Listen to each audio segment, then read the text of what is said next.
But when Allah sent the Messiah the first time, remember, as a boy, his mother had to take him out of the Holy Land. And for many years he disappeared. The Egyptians say he was in Egypt. I don't know. But when he came back as an adult to proclaim that I am indeed the Messiah, he came back in front of his cousin Nabi Yahya alayhi salam, John the Baptist. Nabi Yahya alayhi salam, when he saw Nabi Isa alayhi salam, he said, here he is, this is the man you've been waiting for, this is the Messiah. This was the divine wisdom to demonstrate positive identification. We don't have to wait on CNN to say, this is the Messiah. Or Al Jazeera. Huh? No, no, no.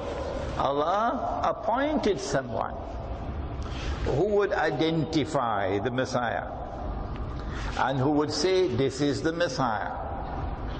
And he was Nabi Yahya alayhi salam.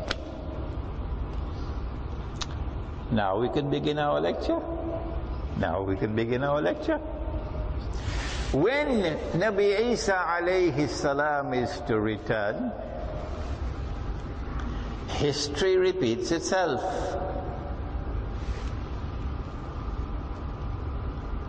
Allah appoints someone who will perform the same function as Nabi Yahya alayhi salam. When Nabi Isa alayhi salam returned to the Holy Land, he went to that person, Nabi Yahya. He went in front of him. And Nabi Yahya said, this is him, this is the Messiah. Nabi Muhammad alayhi salatu wasalam said that when Nabi Isa alayhi salam is to return, he will come down with his hands resting on the wings of two angels. Angels? They don't teach this subject in university, do they? Huh? No. And he's going to come down in a masjid in Damascus. In Damascus. And inside of that masjid will be a man appointed by Allah to perform the same function that Nabi Yahya alayhi salam performed. Who is that man? Now we go to Sahih Bukhari. I had to follow this logical sequence because of two men. One is Ibn Khaldun and the other is Dr. Muhammad Iqbal. One of the reasons why Ibn Khaldun is so very famous is in the Western world, oh my gosh, they raise him to a very high pedestal. Why?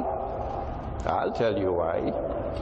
Because Ibn Khaldun said that all the hadith pertaining to that man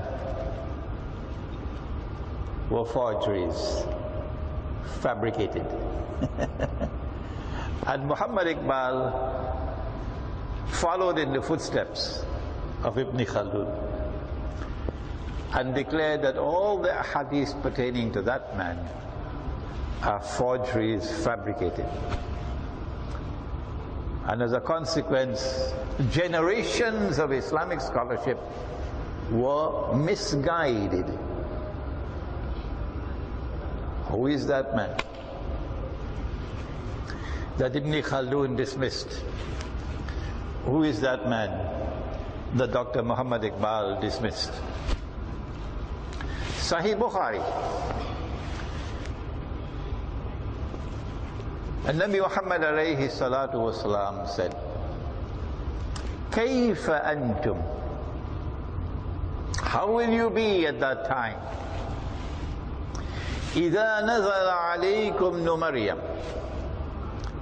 when the son of Mary, Maryam, will descend amongst you. Nabi Isa alayhi salam. وَإِمَامُكُمْ مِنْكُمْ وَإِمَامُكُمْ مِنْكُمْ. And at that time your imam would be from within your own ranks. Who is that imam who is to come in Akhirul Zaman? This is not any ordinary imam. This is an imam who is to come at the time of Nabi Isa alayhi salam, and therefore an imam of Akhirul Zaman. Who is the imam of Akhirul Zaman? All that you have to do is to leave Sahih Bukhari and go to Sahih Muslim. And Nabi Muhammad alayhi salatu wasalam identifies him by title, not by name, that he is Imam al-Mahdi alayhi salam. So Nabi Isa alayhi salam will come down in Masjid of Damascus, and Imam al-Mahdi would be in the masjid. In fact, there is another hadith that the believers were preparing to perform salat, and their imam is of course Imam al-Mahdi. And at that time Nabi Isa alayhi salam will come down, and we have a more accurate description of him that the Vatican could ever give. We have it. The clothes he'll be wearing, the color of the clothes, the hair on his head, how it would appear to be wet with driplets of water falling when in fact it is not wet. This minute description we have. What are we doing with it? Apart from eating roti canai and drinking teh tarik. What are we doing with this knowledge? Huh? What are we doing with this knowledge? It is an embarrassment, really. It is an embarrassment that we have this wealth of knowledge that we should be using to invite mankind to Islam.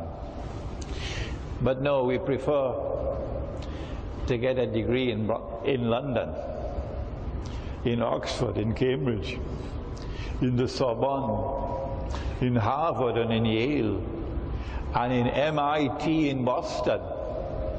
Who wants to study Islam? Who wants to study Quran and Hadith? Who wants to preach Islam? No. It's more profitable to do a degree in business management. Yes, that's the pity of the state in which we are. The best of our sons and daughters go abroad. And those who cannot find a place abroad stay to the best universities at home. And those who don't have anywhere else to go, they go and study Islam. I don't know if this is true of Brunei, but I know that this is certainly true of Pakistan. Oh yeah. And many other parts of the world of Islam. So we have this description of what is to occur at that time. When Nabi Isa alayhi salam comes down, Imam al-Mahdi would see him and recognize him and would announce, this is the son of Maryam alayhi salam. This is Nabi Isa alayhi salam. And so positive identification is repeated. Ibn Khaldun didn't think about that. Dr. Muhammad Iqbal did not think about that. We do not disrespect these great scholars, not at all. We show profound respect for men of great scholarship. But if Imran Hussein makes a mistake, shame on you if you do not correct me. Shame on you if you do not correct me. Yes. And if you correct me when I make a mistake, I pray that Allah may bless you. You do no disrespect to me. No. If I make a mistake. And so similarly, if Ibn Khaldun has made a mistake, and if Dr. Muhammad Iqbal has made a mistake, in fact, a mountain of a mistake, and we correct them, and we do it respectfully, yes, we do nothing wrong. Nabi Isa alayhi salam is invited. You lead the salat. He declines. You are the imam, you lead the salat. And so the imam leads the salat. And Nabi Isa alayhi salam performs salat in accordance with the Sharia which came down to Muhammad alayhi salatu wasalam.